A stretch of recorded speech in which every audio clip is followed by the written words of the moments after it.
El mga personajes del Bureau of Fire Protection niya pone bajo na un surprise mandatory random drug test este día. Este por medio del Memorandum Circular 2016-04, tarequiri con todo personajes del BFP para pone bajo na un drug test. Junto con un privado laboratory clinic, yaman fill up forms mga personajes del BFP quien man drug test. Namiyaw que sample ya somete na laboratory clinic, aquí al sabi si quien positibo na drug test.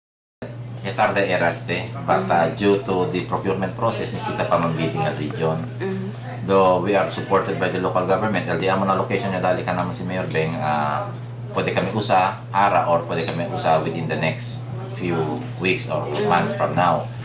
Kaya is mandatory tayo ng national headquarters, so everybody is required to undergo a drug test. Akil diyan mo na Memorandum Circular 2016-04, pirma kal July 26, 2016. But because of the procurement process, yung delay po ko el conduct del drug test, mandatory random drug test, mandatory for all personnel.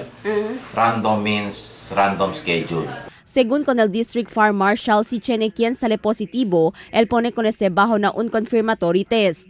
Si man positivo na confirmatory test, él pone disciplinary action del BFP y pone bajo con este na un dismissal proceedings. After the confirmatory test, no tiene disciplinary mechanism or in place yase. Si man found positive, confirmatory test found also positive, they will be subjected to disciplinary dismissal proceeding.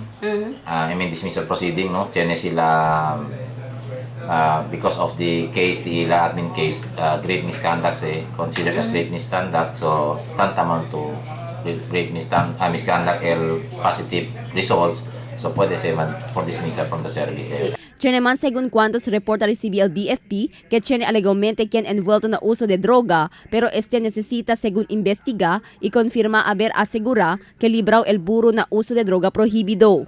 Un manera también según este para darle mira el soporta na campaña del nuevo administración contra na droga prohibido. Crystal Almonía, Dateline Zamboanga.